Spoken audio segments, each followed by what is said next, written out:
بسم اللہ الرحمن الرحیم۔ عزیز طلباء السلام علیکم۔ امید ہے آپ کے مزاج بخیر ہوں گے۔ ہمارا اردو گرامر کا جو سلسلہ چل رہا تھا اس میں ہم نے آخری 4 اسباق میں حروف کے اوپر بات کی۔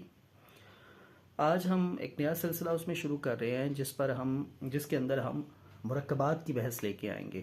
ہم نے شروع میں پڑھا تھا، اگر آپ پہلی ویڈیو دوبارہ دیکھیں تو اس میں ہم نے مرکبات تک، یعنی لفظ سے بات شروع ہوتی ہے تو پھر مرکب تک جاتی ہے، پھر مرکب میں پھر ناقص اور تام، اس کے اوپر بھی ہم نے بات کی تھی۔ میں ان باتوں کو دہرانا نہیں چاہتا۔ اچھا، اس میں ہم تام کی بات تو ختم ہو گئی تھی، ناقص کے اوپر پھر ہم نے اس کی اقسام بھی بنائی تھی۔ تو مرکبات جو ہیں، مرکب ناقصہ، مرکبات ناقصہ اردو کے اندر 12 سے اوپر ہیں جو اقسام استعمال ہوتی ہیں، لیکن عام طور پہ جو پڑھائی جاتی ہیں وہ 7-8 کے قریب ہیں۔ ہم جو ہے 9 اقسام اس کی مکمل دیکھیں گے مثالوں کے ساتھ انشاءاللہ تعالی، اور آپ کو بہترین انداز میں یہ باتیں ساری انشاءاللہ سمجھ میں آئیں گی۔ تو آج اس سلسلے کا پہلا سبق ہے مرکب اضافی، یعنی مرکبات ناقصہ کی جو پہلی قسم ہے مرکب اضافی، یہ کیا ہوتا ہے؟ اچھا، اضافی اضافت سے لیا گیا۔ اضافت نسبت کو کہا جاتا ہے، یعنی جب آپ ایک چیز کا دوسری چیز کے ساتھ تعلق بناتے ہیں تو اس کو دراصل اضافت کہا جاتا ہے۔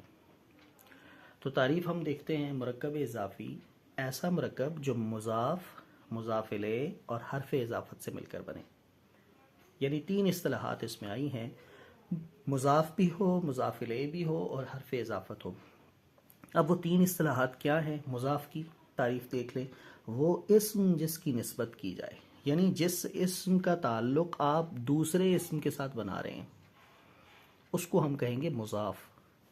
اچھا، مضاف الیہ کس کو کہیں گے؟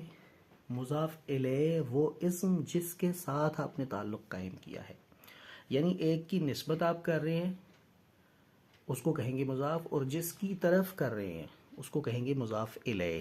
حرف اضافت کیا ہے؟ حرف اضافت دراصل ایک اسم کی دوسرے اسم کے ساتھ تعلق قائم کرنے میں ہمیں جو مددگار حرف ہوتا ہے، جو ملتا ہے ہمیں اردو میں، وہ ہے حرف اضافت۔ وہ کون سے حروف ہیں؟ 3 ہیں، کا، کے اور کی۔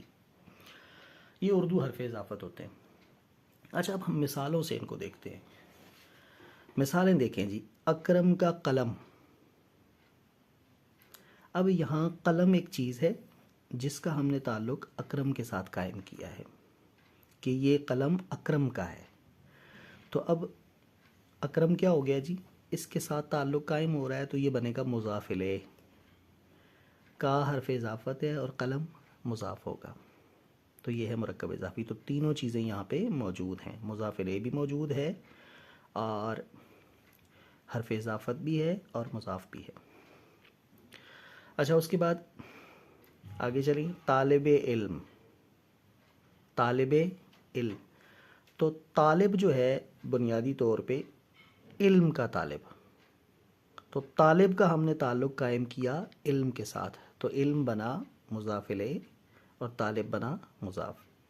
میری کتاب، کتاب کا تعلق میرے ساتھ قائم ہو رہا ہے، تو لہٰذا میں یہاں پہ کیا بنوں گا؟ میری بنے گا مضاف الیہ اور کتاب بنے گا مضاف۔ اسی طرح تمہارا گھر، گھر کی نسبت تمہارے ساتھ ہو رہی ہے تو تمہارا مضاف الیہ اور گھر مضاف۔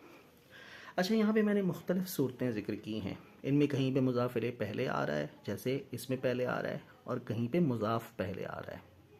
ان دونوں صورتوں میں بھی مضاف الیہ پہلے ہے۔ اب یہ صورتیں کیسے بنیں گی، کس طرح بنتی ہیں، ان کی مزید جو تفصیل ہے وہ انشاءاللہ تعالیٰ اگلے سبق میں ہم لے کے آئیں گے۔ اس میں مرکب اضافی کی 3 صورتوں کے اوپر ہم بات کریں گے۔ امید ہے آج کا سبق آپ کو سمجھ میں آیا ہوگا، اور اگر آپ کو صحیح سمجھ میں آیا ہے تو خود بھی اس سے استفادہ کریں اور اپنے دوستوں کے ساتھ بھی اس کو شیئر کریں تاکہ زیادہ سے زیادہ لوگ ہمارے ساتھ جڑیں اور ان کو ان کی الجھنوں کا مداوع ہو سکے اور ان کو فائدہ مل سکے۔ سلامت رہیں، دعاؤں میں یاد رکھیے گا۔ جزاک اللہ، اللہ حافظ۔